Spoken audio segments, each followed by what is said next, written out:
Hello મિત્રો, આજે 3/4/2005 અને ગિફ્ટ નિફ્ટી 250 પોઈન્ટના ઘટાડા સાથે, એટલે કે 23,200 આસપાસ ચાલી રહ્યું છે. શરૂઆતમાં નિફ્ટીમાં 400 પોઈન્ટ ગિફ્ટ નિફ્ટીમાં ઘટાડો દેખાડતો હતો, પણ રિકવર થઈ અને 200-250 પોઈન્ટ આસપાસ ચાલ્યું છે. હવે ઓટો સેક્ટર ઉપર 25% ટેરિફ અને અમેરિકાએ ભારત ઉપર 10%થી 49% સુધીની રેસિક ટેરિફ લગાવવાની વાત કરી અને એનો અમલ 5 તારીખથી ચાલુ થશે. ચીન ઉપર 34% ટેરિફ અમેરિકાએ લગાવી છે અને આપણા જે ભારતીય ઉત્પાદનો જે અમેરિકામાં નિકાસ થાય છે તેમાં ઇલેક્ટ્રોનિક 15%, જ્વેલરી 11%, ન્યુક્લિયર 8% અને ઓઇલ એન્ડ ગેસ 5.5% ટેરિફ લગાવી છે. અને સારામાં સારી કોઈ વાત હોય તો એ છે કે ફાર્મા સેક્ટરને ટેરિફથી દૂર રાખવામાં આવ્યું છે. એ આપણી ફાર્મા કંપનીઓ અમેરિકામાં ખૂબ દવાઓ મોકલે છે અને તેથી આપણી ફાર્મા કંપનીઓને ફાયદો થઈ શકે. હવે ટેરિફનો જે ભય હતો એ ભયને લીધે બજારમાં ખાલી 200-250 પોઈન્ટનું કરેક્શન દેખાઈ રહ્યું છે મિત્રો. અને બજાર 23,000 ઉપર ગિફ્ટ નિફ્ટી ચાલી રહ્યું છે.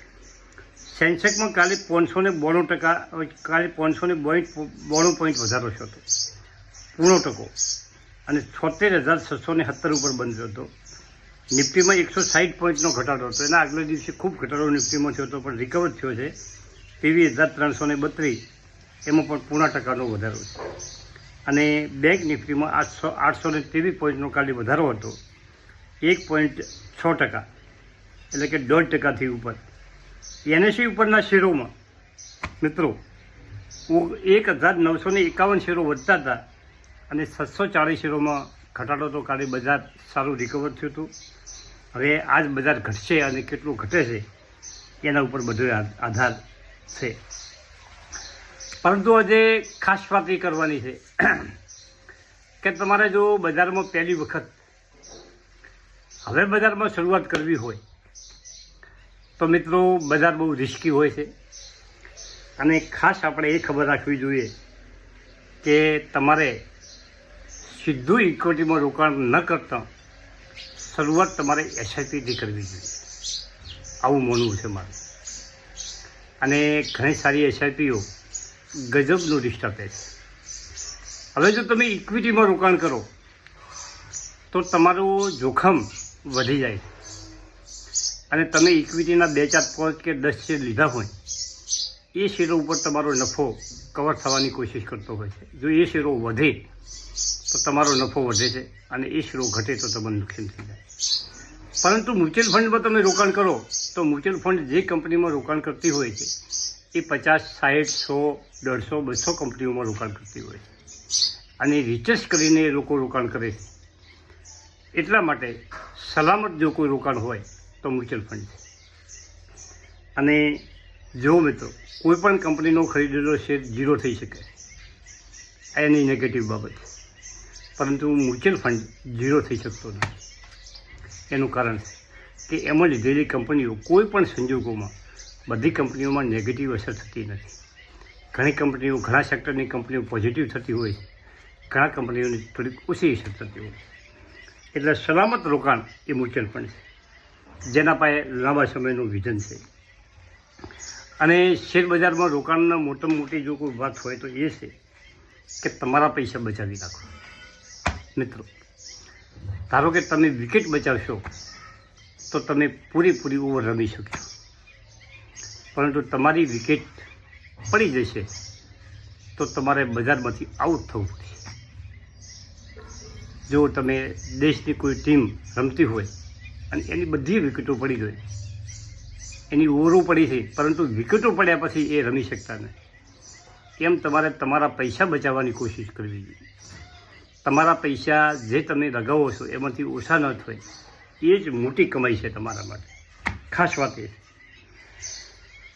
અને પહેલો જો મહત્ત્વનો કોઈ મુદ્દો હોય તો એ છે કે પૈસા બજારમાં ખોવાશે તો ચાલશે, તમને બીજી વખત મળી જશે, પરંતુ તમારું મેન્ટલ, તમારો આત્મવિશ્વાસ, તમારા વિચારો જો નેગેટિવ થઈ જાય છે બજારથી, તો બજારમાં તમે બીજી વખત પ્રવેશ નહીં કરી શકો અને બીજી વખત તમે સારો નફો નહીં કરી શકો. તમારો વિશ્વાસ ના ખોવાઈ જવા જોઈએ બજારથી, અને વિશ્વાસ ન ખોવરાય એના માટે તમારે ઓછું રિસ્ક, ઓછા જોખમવાળો મ્યુચ્યુઅલ ફંડમાં શરૂઆત કરવી જોઈએ. મિત્રો, ધારો કે શેર બજારમાં જો તમે ખૂબ જ્ઞાન તમારા પાસે હોય, તમે એમાં ખૂબ વિચારતા હો, છતાં પણ લોકો મ્યુચ્યુઅલ ફંડ 1, 2, 4, 5 એમની શક્તિ પ્રમાણે મ્યુચ્યુઅલ ફંડ ચાલતા હોય. મારા પણ મ્યુચ્યુઅલ ફંડોમાં હું રોકાણ કરું, ઇક્વિટીમાં રોકાણ કરું છું, પણ મારે દર મહિને 11,000 રૂપિયા ઇક્વિટી મ્યુચ્યુઅલ ફંડ દ્વારા 4 SIPમાં થોડા રોકાણ કરેલું છે. મિત્રો, મેન્ટલ કેપેસિટી બચાવી રાખવી જોઈએ, ખાસ વાત એ છે. અને મ્યુચ્યુઅલ ફંડ એ તમને લાંબા સમય સારું રોકાણ આપી શકે, એમાં તમને કમ્પાઉન્ડિંગનો ફાયદો મળે. મિત્રો, કમ્પાઉન્ડિંગ એટલે તમને ટૂંકી ભાષામાં સમજાવો કે તમે જે રોકાણ કર્યું હોય એની વધતા 1 કરોડ થતા વાર લાગે, પણ પછી 1 કરોડના 2 થાય. આ કમ્પાઉન્ડિંગનો પાવર છે. 2ના 3 વર્ષ કે પછી કે 4 વર્ષ પછી 4 થાય, બીજા 4 વર્ષ પછી 8 થાય, બીજા 4 વર્ષ પછી 16 થાય, બીજા 4 વર્ષ પછી 32 થાય. આ રીતે કમ્પાઉન્ડિંગનો લાભ સતત મળતો હોય. અને એમાં જો કંપની કોઈ સારી ચાલી ગઈ તો ટૂંકા સમયમાં સરસ.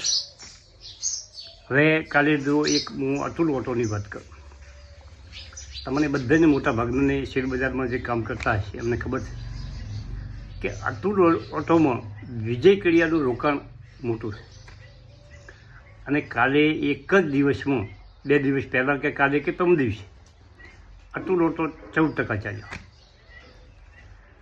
એ 14% વધારાને કારણે વિજય કડિયાની કંપનીને એના રોકાણને, એને જે રોકાણ કર્યું છે એમાં 142 કરોડનો વધારો થયો એક જ દિવસ. મિત્રો, આ શેર બજારની આ બધું શેર બજારમાં તમે જોઈ શકો છો, ચલાવી શકો છો. થેન્ક યુ, આભાર. હવે આજે બજારમાં કરક્શન તો આવશે, પણ કેટલું કરક્શન આવે છે, શું થાય છે એ આગળ ઉપર જોવું રહ્યું. ખૂબ મોટો ભય નથી, ચિંતા કરવાનું કોઈ લાંબુ કારણ પણ નથી. થેન્ક યુ, આભાર.